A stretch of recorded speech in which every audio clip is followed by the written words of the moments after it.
And I'm back. Uploading the first one of these from this week and rendering the second one. Let's get into the Situation Room. Is that a thing? That's a copyrighted thing. Is that Wolf Blitzer? God, I haven't watched the news in a while. Like, I just read it now. Alright. So, this chick. Let's go. Oh, okay. So it turns out stealing a car was easily one of your better impulse decisions. You've gotten accustomed enough to its weird insides by now that the squishiness doesn't much phase you anymore. It still feels like the warm stomach of some kind of giant creature, but you actually find it kind of comforting. I swear I can read. You can just let yourself slip, get enveloped by the seat while the autopilot does its thing. Getting ferried through the streets of Alternia with your feet up on the dash sure beats the endless pounding of pavement. Sometimes even throw Savaria's stream on your phone if you really want to get some chill vibes going. You surprise you that you haven't been caught yet, dastardly carjacker that you are. But maybe it's better that you're just better thief than you always thought. Maybe you're just a better thief than you've always thought. A possible career change to look into if and when you ever get back to Earth. The downside is that it's going to be a little difficult for you to further your goal of gathering even more friendship from inside a vehicle. So you'd park the Scuttle Buddy and expose yourself to the menaces of the outside world once more. You're in what looks like some sort of residential neighborhood. It isn't as nice as the Blue Bloods neighborhoods you've seen, but it still seems nice enough for most of the apartment complexes have imposing locked front gates and security drones. But of course, it can't take a leisurely scroll on Alternia without something terrible happening. You aren't out here for very long before it starts raining. Aw, shit, damn, and fuck. You ditched the umbrella that Tyronia had given you since it was heavy as a goddamn club, and now you're super regretting it. Running for shelter is all you can do. You make a mad dash for the building's awnings huddling uncomfortably underneath it. The rain does not let up. You have to move soon. The security drones are beginning to look like they're planning to take a few shots at you for loitering. You need to make a decision and fast. I mean, it's so quick into the thing that I don't really care. Me personally, I would just try and get back in my scuttle buggy. It's parked a ways down the street, but if you run fast enough, you might be able to make it. You abandon the security of the metal awning and launch yourself back into the minor apocalypse that is regular Alternian weather. You should have been able to guess how this is going to go. The raindrops are too dense for you to successfully dodge them all.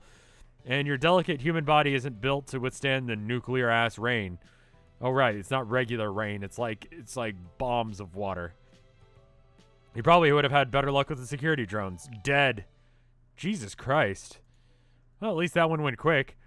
Well, let me know in the comments what you thought. Never mind. I'm just going to do more. I'm fucking with you. All right.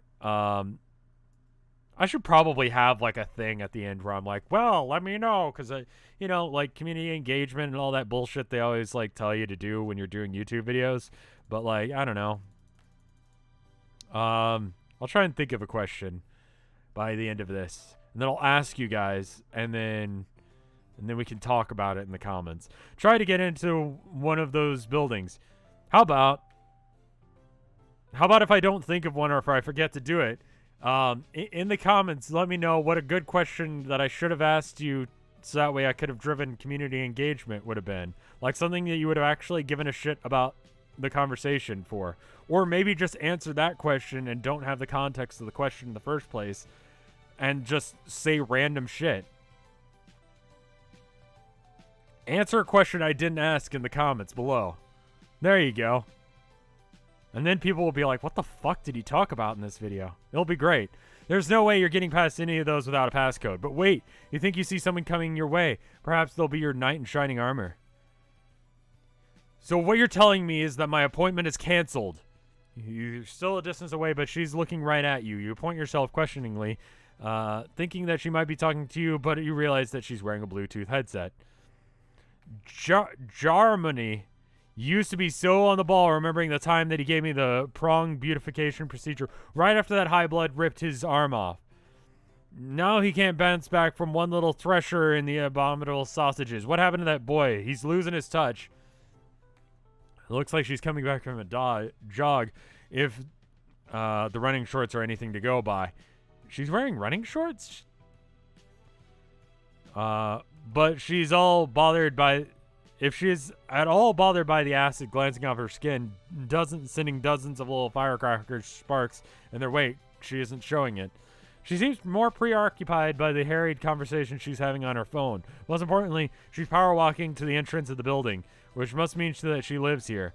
This is your chance. You shuffle along under the awning, pressing yourself close to the side of the building, bug-like. You wish she'd encountered you earlier when you were dodging rain like a rad action hero. Now you just look sort of cowardly and pathetic. Especially compared to her. She's striding along with absolutely nothing to get in the way of her whatever business she's got going on, let alone a few paltry explosions. She's actually so focused on her call that she doesn't notice you until you're standing right next to her. Such an inconvenience that you can expect that I will be taking my business elsewhere from here on now, and what the hell do we have here? She's transitioning from hanging up the call to talking to you so quickly that it makes your head spin. Take this down. Strange little hornless creature parked on the front of home, very puny and scared looking. Can only be alien everyone has been talking about.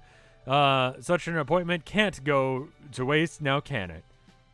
Confused again, looking around to see who she might be talking to, but there's nobody else here. Maybe she's dictating notes to her phone?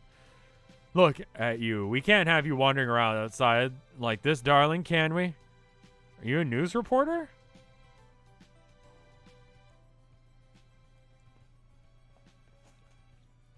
Aren't you ravishing? Do give me the name of your stylist. So good to meet you. Here's my card. Commas, punctuation. My name's Delcia Sezyat. Auto-terrorizer in training for the Alternative Empire. Nice to meet you. Let's walk and talk. You realize that the borrowed hoodie was an impressive... You didn't realize that borrowed hoodie was an impressive look, but okay. She produces a business card with one hand and puts some numbers into the panel with her other. You take the card. It's a struggle to process what she's saying, responding to her questions, and introduce yourself, all while experiencing the verbal equivalent of being hit by a truck. How is it possible to talk so fast that, without taking a breath, you can barely get in a word edgewise?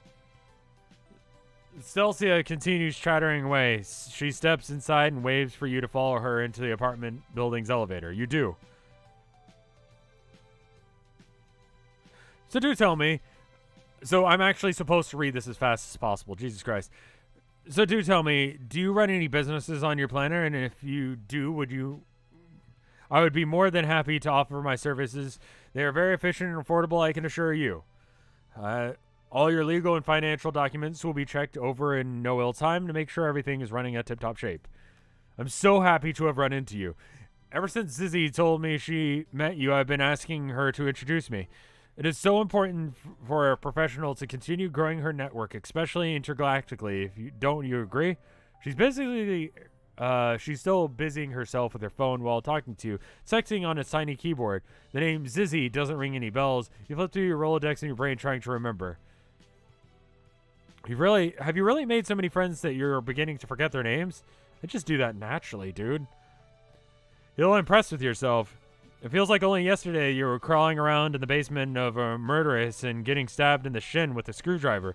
Just a single friend to your name. Good times. Yeah, that was good. I wonder how many people, turn off as soon as I do that. They're like, oh my fucking god, screw this. Guy can't fucking read, and then he burps directly into the mic. What a fucking asshole. You're right. You've come so far since then. It brings a single sentimental tear to your eye. Wait, Celsia's own name finally starts to register. You've heard it before. This is Tyza's mate spirit. Tyza's. Who's that? Fuck, who is that again? We'll probably see them soon. So she must be talking about Tyza. Murderous stabbing, very fascinating stuff, I'm sure. Yes, I'm referring to my darling Taizia, of course. Is she the chick that is the overworked college student? You're at the door of her hive. She unlocks it, letting you both in. Oh my god, what the fuck is this? Oh, some Homestuck can read this. It's one of those inspirational things, like hang in there. I bet that's what that says. Come in, come in. Welcome to Chez Sazat. Make yourself at home. I can get you any water, grub cake, rates, my rate sheets. I would love to continue our chat while I am a little less sweaty. Also, acid wreaks absolute havoc on my skin. You know how it is. I'll just jump into the absolution trap for 1 minute. Please excuse me. I won't be back. In 2 shakes of a quack beast, gastric... What the fuck? Quack beast. 2 shakes of a duck's... bill? Ass? Tail?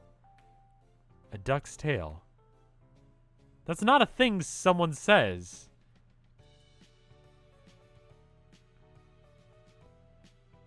Actually, you wouldn't know how it is, considering a bucket load of acid falling you would just leave you dead or very injured or very dead, and she's already gone.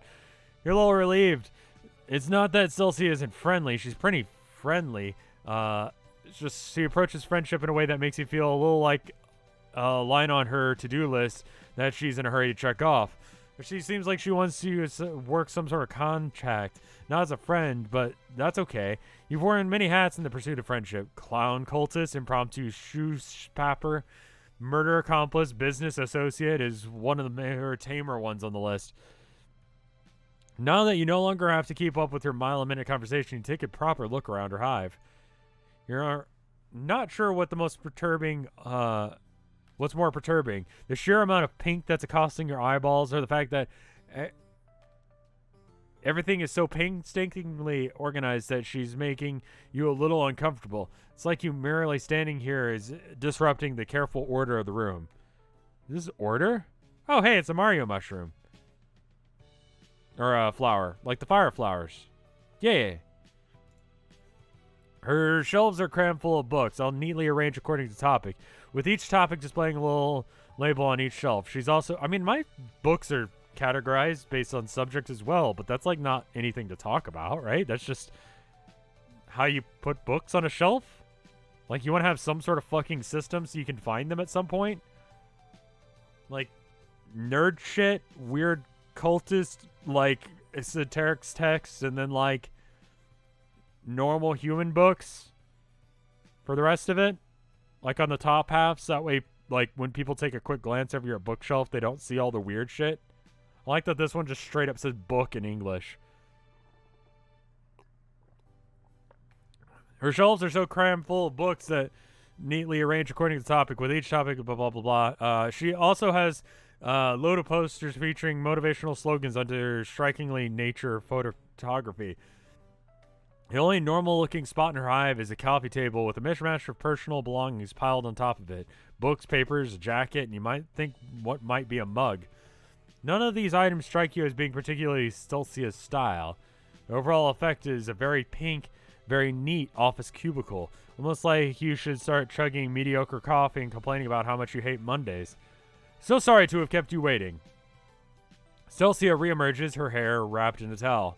Well, it's been a blast getting to know you. We should get lunch sometime.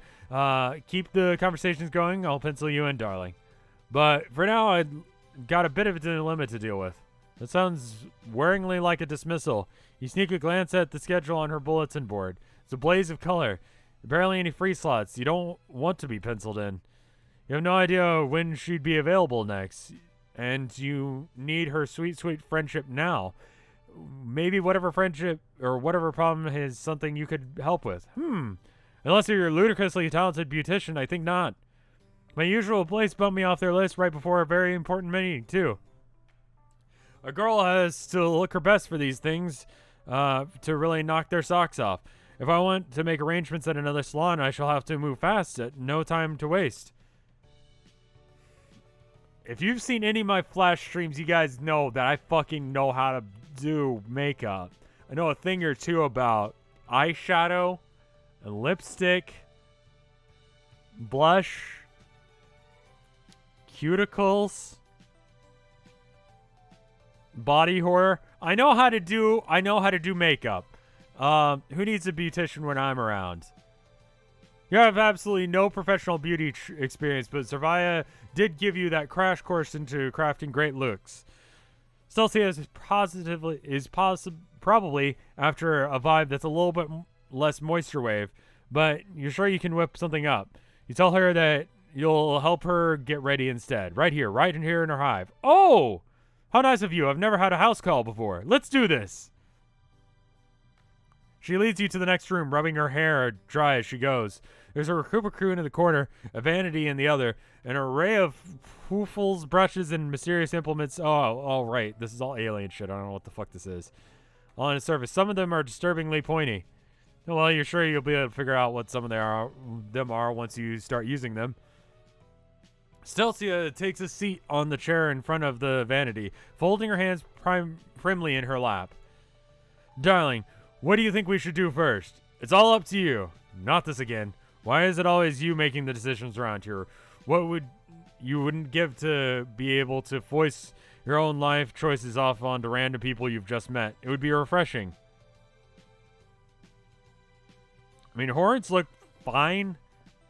And, like, fuck. I always do my hair right after, like, it gets out of the shower. Like, you know, I shave, then I do my hair. So it's, like, slightly wet still. Because then when I'm throwing the pomade in there, like, pomade works best with, like, dry hair. But I got a tight, like, fucking schedule to work with here. Like, right after I get out of the bathroom, like, I need to immediately go sit my ass down and start playing video games. And, like, I don't know. I don't have fucking time for that shit. So let's polish those horns. Yes, that makes sense, because you want to, like, do your nails right after you get out of the shower, because that's when your nails are softest, right? I fucking know shit. You thought I was fucking messing with you guys. You thought I was talking shit. I'm not. I'm full of shit instead. What's up? He picked up the velvety piece of cloth, bringing it to Celsia's head. There's only one thing this can be for, right? Wait, what are you going to be doing with that? Polish your horns to an impressive sheen, of course. They'll be positively gleaming by the time you're done with them. She grabs your wrist with one hand before you can do so. She's deceptively strong, holding your arm in an ironclad grip. You can't move your arm at all. You'd low-key admiring her toned arms earlier, but now you know for sure that the rack of hot pink dumbbells in the living room aren't just for show. Instead, the pleased with what you propose to do, she looks uneasy, possibly even a little embarrassed. Polish my, is this like a weird sexual thing that I accidentally slipped into? Like if I jerk off someone else's horns, is it gonna be a thing? You barely get a glimpse of her discomfort expressions before she's gracing you with another friendly smile, albeit a bit of a strained one. You know what? I'm having second thoughts. It's reasonable to expect that an alien like you wouldn't know the first thing about troll grooming habits. My mistake should have been accounted for such cultural differences. But it's quite alright. I shall figure something else out. Is it just you, or is there a pointed pause before cultural differences? She's getting up again. Wait, what's happening? You thought you two were going to bond over some sweet makeover session, but she's pushing back into the main area of her hive, pretty forcefully, too. Thank you for offering your help, dear. Very kind of you, but I think I'll manage. Great to meet you. Wonderful. Call me. Take care. Have a nice life. Toodles. Goodbye. She shoots you another loving yet clearly fake smile and shoves you out the door. You'll be able to wait out the rain just fine in this hallway, but being sprawled on your ass on Stelcia's welcome map all by your lonesome isn't just the same as hanging out with a new friend. I definitely, like, offered to jerk off her horns, didn't I? Did I actually save there? Where did I save last? Who needs a beautician? Yeah, I got this. Style hair. I know how to do that. First order is drying the hair. Picked up some funnel-shaped doohickey. It looks around like might be a hair dryer, fumbling around for a button. There isn't one, but you managed to turn it on by giving it a good squeeze. The mouth of the funnel opens wide, emitting a hot blast of air with a hoarse animal yell. You think you might actually see teeth inside. You don't think about it too much. That's the best you can do when it comes to literally any Alternian gadget. Thankfully, the noise soon fades to a low hum. Here, use this. She passes you a piece of thorny bramble. It looks painful, but when you begin to brush Celsia's hair, she sighs happily. Interesting being in this position for once. When Taz is over, usually I'm the one doing this. Try to imagine... Okay, who the fuck is that? I know, like, last episode I just looked up a bunch of Teal Bloods, but, like, who the fuck? Friend Sim, I literally just searched her. Yeah, it is her. Okay, cool. It's well, you guys saw it. Anyway. Even when it's her girlfriend in question, you have a hard time picturing it. Celsia laughs. She has a surprisingly pretty musical laugh. No. My Zirzizi isn't one for involved in beauty rituals. She usually doesn't let me do any more than just brush it until it's still relaxing. Sliding the brush through Celsia's hair is pretty relaxing. Let me get some water. I haven't, like, stopped for, like, a fucking 2 hours. Oh, God. Allowing yourself to zen out in a moment before shaking yourself out of it, casting around for something to talk about, like what good hairdressers do, right? Strike up casual conversation. Your eyes fall onto an open book on the table. It's the only object in here that doesn't have anything to do with hair or beauty, so it stands like out like a sore thumb. Just like the items on the coffee table, it's strewn about too haphazardly to look like it belongs to Celsius. You think it might be... you see some of the tabs Tyza was using for her notes in her group project. And if you look even closer, you think you catch the words revolt and history in the page header. Right. As Tyza's mate spirit, Celsia probably has big plans for dismantling the system from the inside too, after he becomes an auditor. I forgot that was like a almost SLC Punk reference with that chick. That's a good movie. Like not a easy movie to watch if you have like any sort of sensibilities. It's not an easy watch, but it's a good movie. I don't know if it's one of my favorites, but it's one I talk about a lot because it like had a lasting impact. Because I knew a friend who like that was his thing. He was on that shit. He was in a band with me. Good dude. Should bring him up sometime. I think that's what he's doing with his life now too. Seems like something he would do. Hit me up sometime, man, if you see this. I don't know why the fuck you would be watching this episode, but, you know, if you do, then I should probably actually, you know, make the effort and message him myself. Anyway, after she becomes an auditor. Your Mark, hey, you think it's quite cool what she and Tyza are doing. It might be scary to stick it to the man like that, but someone has to do it. It's not exactly a light conversation, but talking to Tyza about this has been so enlightening. If sad, you'd really bonded over it. Maybe you'd be able to bond with Celsia the same way. But Celsia looks confused, then her eyes flick down at the book, just for a second before she reaches out and softly snaps it shut and squirrels it away in one of the drawers. The sound of the drawer slamming makes you jump. You narrowly avoid pulling Celsia's hair. I'm quite sure I don't know what you're talking about. I'm not sticking anything anywhere. Definitely not to any man. Neither is Tyza's. She's sitting straight and tense in the chair. Now her voice is soaring high, bordering on hysterical pitch. Oh no, she probably doesn't know that you're on her side. Tyza might not have told her about your conversation. It's okay. You're not going to tell anyone. You're sworn to secrecy, but Celsia averts her eyes, stubborn and set to her chin. Again, I have no idea what you're talking about. Not a single clue. Tyza and myself are both law-abiding subjects in the Empire. I do not dabble with foolish things such as sympathizing with rebels. What would that possibly accomplish? She wrings her hand distractedly. We do things the way we do on Alternia for a reason, darling. Without Hemospectrum and the roles we each need to play, why, the world would plunge into complete chaos, as even you can imagine. Trolls running around not knowing which way is up and whether or not they please no one to tell them which place in the world.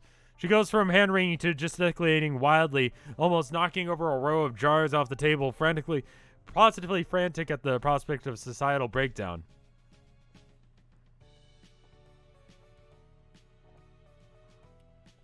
It's better for everyone that way.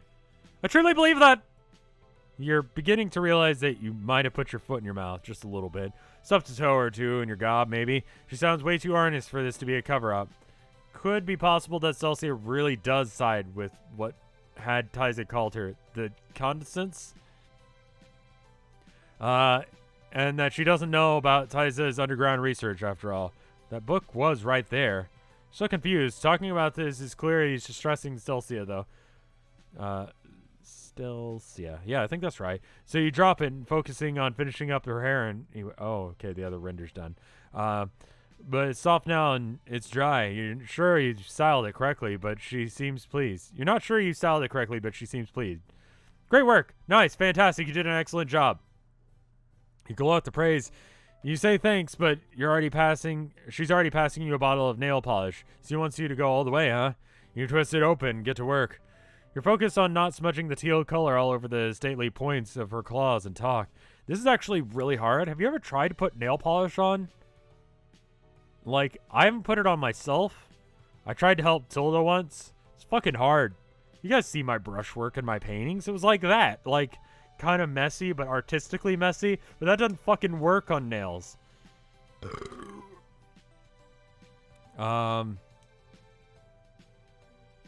But Celsia breaks the silence. I have a question for you. You nod, sticking your tongue out in concentration. So I have this acquaintance. This is the most tentative you've heard her so far. You weren't sure her vocal cords were capable of it. They're in a quadrant with someone who harbors views most would consider subversive, if not outright treasonous. She's obviously talking about herself and Taiza, but doesn't want to point that out in case she gets upset again. So you just nod along thoughtfully. She didn't always. The mate spirit, I mean. It'll blow over at some point. She might just be going through a difficult phase. But in the meantime, she could get into so much trouble. Tessa's lower lip wobbles like she's trying to cry, or she's about to cry. You chew on the inside of your cheek, trying to figure out what to say. Talking to Taiza very much did not leave you with much of an impression that it was a phase. She sounded pretty serious. Did Celsia's friend have any idea that was going on, or this was going on? She looks at the drawer. So do you. Nope. You resist the urge to massage your temples. No idea at all. Absolutely not. All right, okay. You can do this. Your first good step to be a friend is to face up the issue to the issue. You know, if there's a chance to having the tiniest inkling of what might be happening, so the two of them can talk about it. Talk about it. Yeah, no expert in open discussion. No expert, but open discussion probably helps with relationship problems quite a bit. Yeah, that's actually like the best advice. If you want to know how to have a good relationship, just be open about shit. Like, honestly, we'll solve you, like, so many worse problems because, like, before it gets to the really bad shit, you've talked about it, and the situation gets diffused, and everyone chills the fuck out. It's good. Highly recommend talking to the person you're in a relationship with.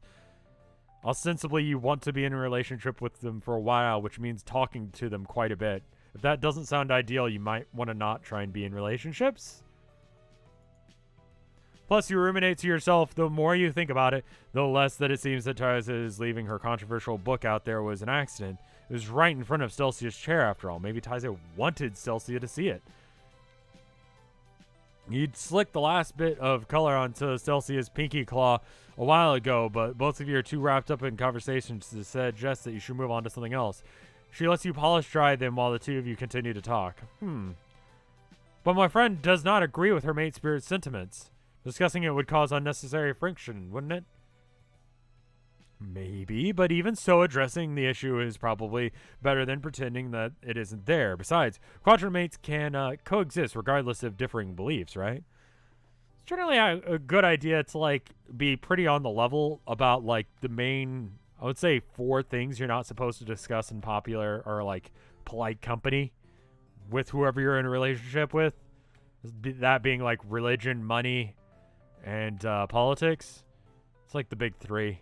Did I say big 4? Big 3. If you discuss those in, like, you know, polite conversation, you're probably offending someone. Whereas if you're in a relationship with someone, those are, like, core to a lot of people's being. So if you don't discuss the fundamentals of how those work, you're going to have a bad relationship. Like, those are pretty important, you know? Like, if you've got a different opinion than whoever, then it might be an issue. You don't have to be, like, totally on the level. You don't have to believe all the same things, but, like, you know, at least be on, like, I don't know, the same sort of level. You sound convinced even to yourself, but the platitudes seem to comfort Stelcia somewhat. Maybe you're right. Carefully mindful of the just dried nail, she wipes away a few tears. Much to your horror, was that the wrong thing to say? But then you notice she's smiling. I've not spoken about that to anyone before now. Telling you about it was truly an offload of my off my chest. I am certain my friend will be grateful as well. I shall relay your advice accordingly as soon as I can. You smile back weakly. You haven't been able to relate very much when it comes to Alternian life, but boy, can you relate to relationship drama.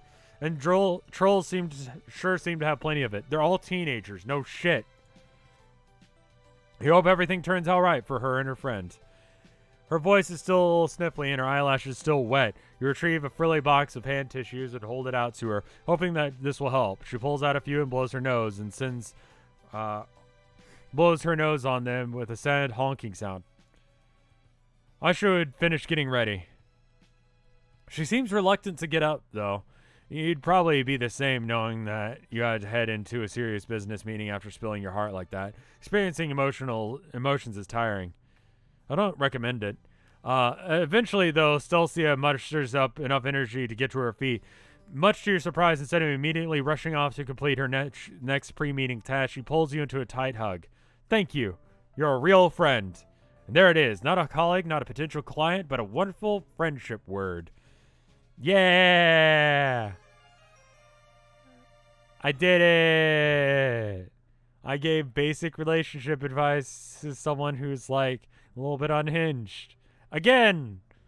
Hooray! So I was supposed to come up with a question by the end of this. If you'd let me do your makeup, hit me up with whatever colors you would like me to paint your face / nails / whatever the fuck else you paint with makeup. And where? Let's not make it weird. I just don't know as much about makeup stuff as I probably should. But I pretend to know a lot. If you want, there's videos popping up on screen any second now. Watch those because I do other stupid shit. And have commentary. And again, on those, there's usually like less words. So there's like less dyslexia involved. So it's better. It's like this, but with less Homestuck. So it's also better. Anyway. Blah.